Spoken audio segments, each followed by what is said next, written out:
Baik ibu-ibu, kita lanjutkan kegiatan kita di sore hari ini. Gimana, masih semangat ibu-ibu?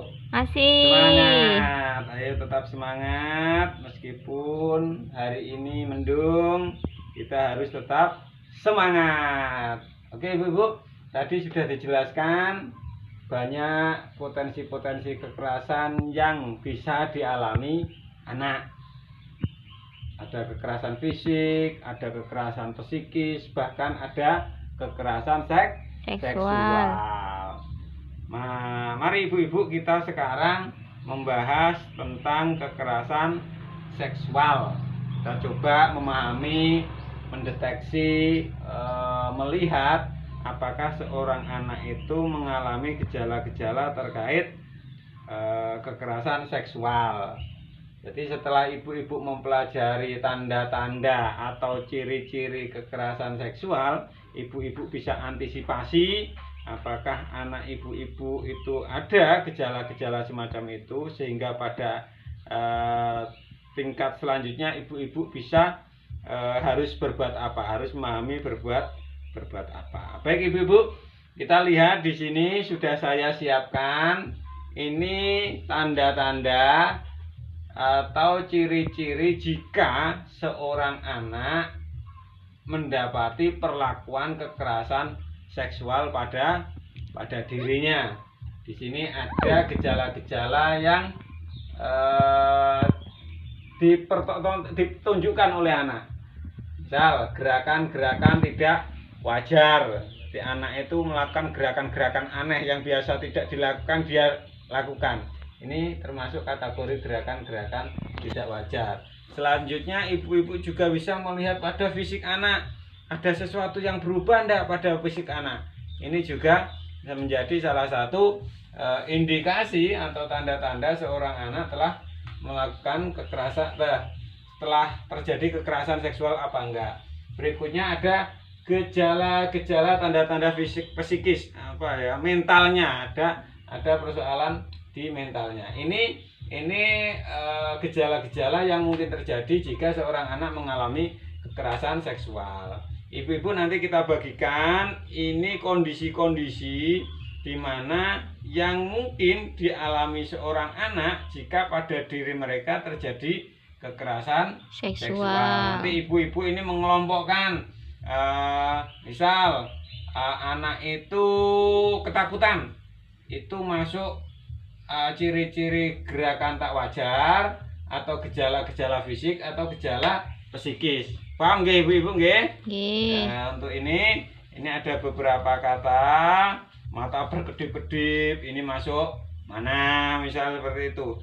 Tubuh menekuk atau tangan melintang, itu masuk yang mana? Apa gerakan tidak wajar, apa tanda-tanda fisik atau tanda-tanda psikis. Dimengerti ibu-ibu ya? Ya Pak. Oke, ini kita bagikan. Ibu tolong ini dibagikan kepada teman-temannya. Ini bagikan, silahkan dibagikan pada teman-temannya untuk nantinya satu-satu maju menaruh kertas-kertas itu pada tempatnya. Paham nggih permainan kita di sore hari ini? Oke, baik. Kita beri contoh 3 kertas ya, 3 kertas kata-kata tadi untuk kita tempelkan. Mana Bu? 3. Oke, 3 saja. Ini kita contohkan. 3. Oke. Ini mengeluh tapi tidak bisa menjelaskan. Tubuh menekuk, mata berkedip-kedip. Nah, ini yang saya pegang ini ada 3. Tubuh menekuk, Bu. Menekuk, membungkuk. Ini masuk ciri-ciri apa Bu ya kira-kira ya? Fisik Pak. Fisik, tubuh menekuk. Oke, boleh. Ini bisa fisik, bisa gerakan tak wajar. Oke, mana yang lebih pas, ayo? Menekuk apa masuk ke gerakan tidak wajar, apa tanda-tanda fisik? Enggak. Itu enggak apa-apa. Fisik Pak. Fisik, oke, kita taruh di fisik. Sulit ya mengelupasnya. Oke, kita masuk ke taruh di tanda-tanda Fisik. fisik. Oke. Yang kedua, mata berkedip-kedip. Gerakan tak wajar. Gerakan tak wajar. Oke. Kita tempel di posisi gerakan tak wajar. Sulit ya. Oke. Ini gerakan tak wajar. Gerakan tak wajar. Terus berikutnya, Bu, ini ada mengeluh tapi tidak bisa menjelaskan alasannya. Bingung. Ini masuk psikis, fisik, atau gerakan tak wajar? Psikis. Psikis ya, bingung ya anaknya ya. Ya. Apa ini yang saya rasakan ini kok gini? Bingung anaknya. Jadi ini pertanda ada masalah pada sisi kejiwaan Anak. Maka ibu-ibu harus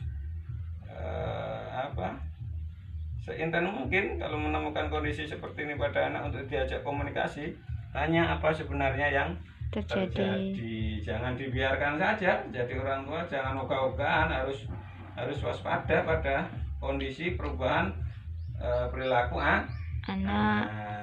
Oke. Ini ibu contohnya, kita bisa mengintip nanti. Ibu satu persatu maju.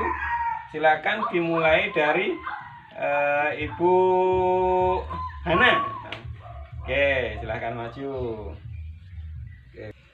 Oke, ibu-ibu sudah semuanya sudah tertempel ya. Ya. Ini kita cross check bareng-bareng apakah ada dalam penempatannya kurang tepat ya. Apa-apa, ayo kita cross check. Pertama, gerakan tak wajar. Di sini ibu-ibu ada 1, 2, 3, 4, 5, 6 yang mengisi gerakan tak wajar pada anak jika terjadi kekerasan seksual. 1, mata berkedip-kedip. Ya, ini menjadi contoh anak yang berkemungkinan mendapat perilaku kekerasan seksual. Cara jalan yang tak wajar atau mengangkang. Ini fisik apa nganu kira-kira? Gerakan tak wajar. Gerakan tak wajar ya. Biasanya biasa tapi terus gitu ya. Berikutnya ngompol bisa, gerakan tak wajar. Kepala tertunduk di dalam. Terus berikutnya kedua tangan dan kaki menyimpul erat. Lutut bertekuk ke dalam. Oke. Ini dari keenam ini merupakan gerakan yang dianggap tidak wajar dilakukan oleh anak yang kemungkinan itu mengalami kekerasan seksual. Di sini ibu-ibu ingat, ini masih kemungkinan loh ya. Ya, perlu Pak. diklarifikasi lebih lanjut, ditanyakan lebih lanjut pada si anak. Jangan serta-merta ibu-ibu ketika ada ciri-ciri seperti ini langsung menganggap telah terjadi kekerasan seksual. Jangan, tapi perlu ditanya lebih lanjut dengan cara-cara yang baik tentunya dalam menanya. Jangan kayak interogasi polisi itu bentak-bentak, jangan, itu malah nggak baik, malah nggak benar. Dijak ngobrol, dijak dari hati ke hati gitu Bu ya. Kembali lagi, jangan langsung menganggap itu memang telah terjadi kekerasan seksual, tapi harus ditanya lebih dalam lagi.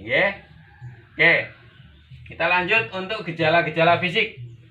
Jika ibu-ibu melihat gejala-gejala fisik, ini ibu-ibu telah menempel di sini, kita cek dulu. Tubuh menekuk, fisik atau gerakan gak wajar Bu? Ini Fisik, masuk Pak. fisik ya. Biasanya nggak bungkuk tapi bungkuk. Oh, gak wajar ini Bu, wayai Bu ya. Gerakan gak wajar. Kita pindah ya. Oke, kita pindah. Berikutnya, rasa panas dan nyeri pada bagian genital dan sakit jika disentuh. Tentu ini ndak bisa kita mulai gimana nyentuhnya kalau ndak ndak yang bersangkutan. Sakit alat kelamin atau dubur, ini yang merasakan yang bersangkutan. Tentu kalau dia punya rasa takut dia ndak akan ngomong, ya kan? Akan diam saja, ngempet apa ngempet. Berikutnya, memar di bagian tubuh, ada bekas apa gitu, memar-memar di tubuh. Selanjutnya ditemukan bercak darah atau cairan di celana dalam anak. Ini ibu harus waspada betul jika ini ditemukan. Berikutnya gigi tanggal. Apa gigi tanggal? Putus. Apa bu? Cepot. Lepas ya. Dilepas. Pakaian robek atau kancingnya lepas. Oke, ini juga menjadi ciri-ciri fisik. Cedera pada buah dada, dodol. Kalau perempuan apa? Susu, payudara. Kalau laki-laki kan nggak ada, bisa bokong, perut bagian bawah, paha. Berikutnya kesakitan saat BAB. Apa BAB? Buang air besar. Atau BAK, buang air kecil. Berikutnya sakit jika memakai celana dalam. Jadi sakit di area pangkal paha sakit. Terus ibu-ibu ini juga kekerasan seksual itu tidak hanya potensi terjadi pada anak perempuan, tapi juga potensi terjadi pada anak laki-laki. Jadi ciri-ciri ini juga sama. Apa yang terjadi pada anak laki-laki juga bisa terjadi pada anak perempuan. Berikutnya, tanda-tanda psikis. Apa? Psikis itu jiwa, Bu. Apa jiwa itu? Mentalnya. Ini ciri-cirinya jika terjadi kekerasan seksual pada anak. Ciri-ciri yang terkait dengan mentalnya itu pertama, mengeluh tapi tidak bisa menjelaskan alasannya. Ini masuk ciri-ciri psikis. Apa? Bingung. Anak bingung, galau. Nah, ini. Berikutnya sulit konsentrasi dan mengerjakan tugas tidak selesai. Jadi penuh dengan gejolak di pikirannya. Menghisap ibu jari. Ini gerakan tidak wajar ini. Ini taruh pindah ya. Pindah nggih. Oke, kita pindah. Menghisap ibu jari ini menjadi masuk ke gerakan nggak wajar. Oke, berikutnya mengurung diri dan takut ditinggal, punya ketakutan berlebih. Ini anak-anak entah apa yang telah terjadi sehingga pada akhirnya dia memiliki ketakutan berlebih. Berikutnya wajah pucat, pucat. Ini fisik Bu ya. Ini ciri-ciri fisik. Kita pindah nggih. Kita pindah. Fisik. Oke. Berikutnya tiba-tiba jadi pendiam, gelisah dan cemas, tidak tenang. Ketemu orang takut, ketemu orang gelisah, pikirannya was-was. Ini termasuk kategori gejala-gejala atau tanda-tanda psikis yang dialami seorang anak jika telah terjadi kekerasan seksual. Baik ibu-ibu, sekian ini adalah ciri-ciri yang potensi terjadi kekerasan seksual pada anak. Ingat, saya tekankan ini potensi. Bisa iya, bisa tidak. Maka harus ada tahap lanjutan, yaitu klarifikasi, mempertanyakan kepada yang bersangkutan. Jangan langsung kita nuduh ini telah gini, jangan ya. Karena ini akan berefek negatif pada anak terkait. Paham nggih, Ibu nggih? Ya, Pak. Oke, ibu-ibu berikutnya, jika ibu-ibu mendapati ciri-ciri seperti ini ya, terus ibu-ibu pada akhirnya klarifikasi, mempertanyakan pada anak tersebut. Terus pada tahap berikutnya anak tersebut mengakui memang telah terjadi sesuatu yang tidak diinginkan menimpa dirinya. Kira-kira ibu-ibu itu melakukan apa? Apa yang dilakukan oleh ibu-ibu? Ayo coba Bu apa? Barangkali kalau seperti itu. Apa Pak ya? Lapor RT? Lapor RT. Supaya Pak RT mengambil tindakan yang lebih jauh lagi gitu ya. Iya, Oke? Pak. Oke. Bisa kita lapor Pak RT karena Pak RT itu orang tua di lingkungan. Barangkali yang lain ada? Kalau terjadi seperti itu, ada tanda-tanda ini dilihat, terus ditanya, Periksa ke dokter? periksa ke dokter untuk memastikan, Bu ya. Ya. Nah, oke, untuk memastikan apa yang telah terjadi. Kalau versi di TV itu visum mungkin ya, visum apa yang telah terjadi, apakah benar-benar telah terjadi kekerasan seksual. Oke, ibu ya, paham dari sini ya sejauh ini? Itu ngompol itu apa hubungannya, Pak, dengan kekerasan seksual? Ngompol itu bisa jadi telah apa ya, organ vitalnya tidak normal.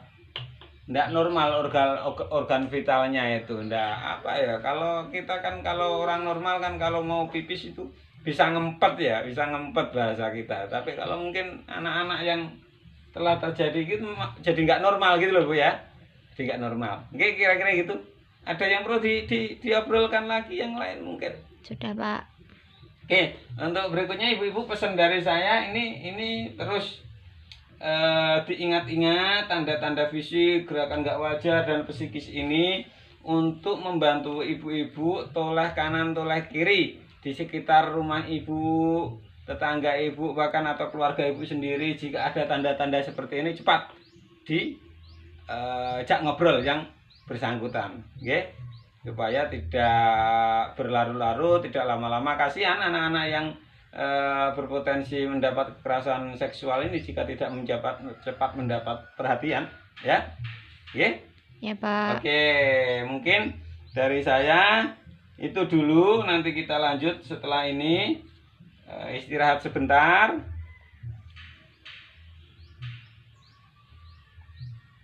Oke.